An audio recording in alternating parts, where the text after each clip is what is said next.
Hey there, it's Sam with JP and Associates Realtors coming at you on a Friday. Here's what you need to know. This weekend there is going to be, well, first of all, I think it's Pistons on the Square tomorrow.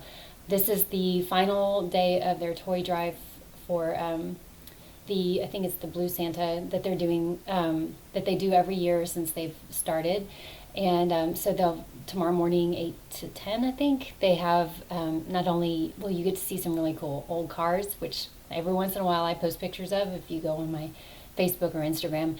But also they'll probably have like coffee and hot chocolate in addition to collection bins for toys for kids.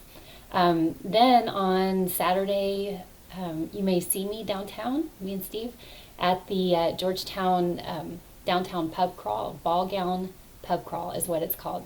So this is another fundraiser. It was just kind of started by I have never met the person who started it, but it started as a fun time to get together and dress up, even though it's kind of cold outside. But just to kind of go around downtown, and then what they're doing now is it's raising money for I think it's called the Help Crisis Center, but it's a nonprofit that kind of helps people who've been through traumatic, especially crimes committed and different things like that. All the police departments benefit from this particular nonprofit, so you can go have fun and fundraise at the same time. Of course, we went last weekend to the We Are Not Broken fundraiser, which was a great time, and I know that they're going to be having a huge announcement. I don't know what it is. It's all a secret, but in January. So if you don't follow them on Facebook, maybe you want to just find out what they're up to, and they're doing a lot of good things for women in our community and in our broader community, I think, across the nation. So local news. If you talk to anyone who lives in Austin, if you watch any news that has to do with Austin, you know that there's a big, huge discussion and a lot of debate around the homeless, how the homeless are being handled in the Austin area. I don't have any answers. It's a difficult thing to deal with. But I know that the city council is trying to work on solutions, just ways to help, because number one, part of the reason that some people are homeless, it's not because they're not working or don't want to work, it's because they have lived in Austin, but they have been priced out. Either, maybe they owned their home, but the taxes became so high because values became so high over a very short period of time. And I know everyone gets a raise, or most people get a raise every year, but not everybody.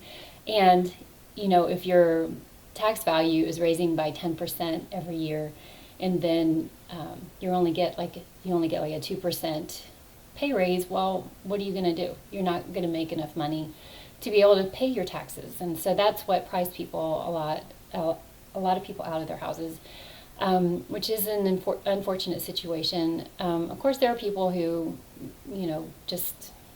that's, because of drug abuse, mental illness, various things, they ended up on the street. But there's a huge population. It's not only in Austin. We have a population here that I don't know if you're familiar with the Prayer Collective, but I've become familiar with that organization, and this is a local. A lot of people think there are no homeless people in Georgetown, but there are quite a few. I've met several of them, but I know there are a lot more than the ones that I know. But it takes a community, and it takes people understanding that there are people who are homeless who work. They want to work, and they're able to, but they've got past circumstances that kind of make it really hard, no matter what their situation is these days. Anyhow, in Austin, there was a big talk about moving a homeless shelter, or creating a homeless shelter kind of in South Austin.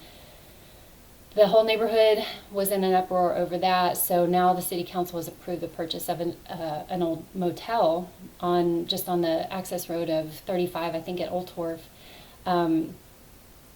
purchase it, renovate it, make it possible for, not for intake, that still goes on down at the Arch, but then to have places to stay, temporary shelter, temporary housing. That neighborhood is speaking against it as well, because there's high crime in that area. I put a post on my Facebook. I'd love to hear what you think about that. Anyhow, just would love your feedback. It's good to have a discussion about this because it is a social issue in all of our communities. So moving on to owning a home, there's also been a lot of talk about what's going on with the economy, what's going on with mortgages and everything. I don't know what the rates are going to do, but I keep hearing that we're not anticipating any huge, meltdowns, I guess, in the very, very near future. Anything could happen, of course. But I will say I was reading an article today. It was about unconventional loans, which is kind of what brought everything to a standstill in 2008. We are at a point where there are a lot more unconventional loans being made right now. I think it's up to 3% of the total loans that were undertaken last year. In 2006, there were 39%. So just to give you a little idea that we're probably not facing the same thing that we were in 2006 to 2008. But things are, some of lenders are becoming a little more flexible, trying to get more people into homes. It's not always a good thing. But I would be happy to talk to you about mortgages. Send me a direct message, give me a call. If I don't have an answer, I will get one for you. I'm always happy to do that.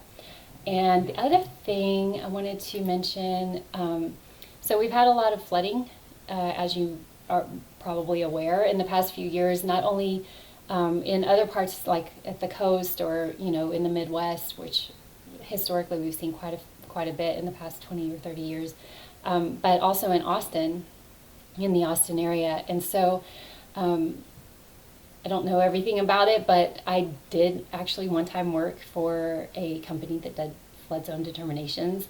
And I know that there are such things as the 100-year flood zone or floodplain and then the 500-year floodplain. So you could probably figure out, a 100-year floodplain means it could flood, but it's probably going to happen once in 100 years. 500-year, once in 500 years. Perhaps you'll get a flood.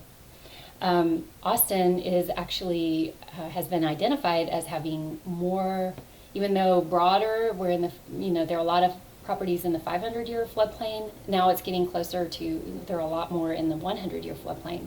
So that is being reassessed. It's going to take a couple of years probably to get everything figured out and rezoned, basically.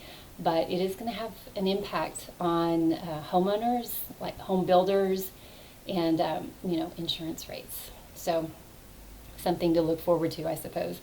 All right, well, I hope you have a great weekend, and thanks for hanging around till the end, and I'll talk to you soon.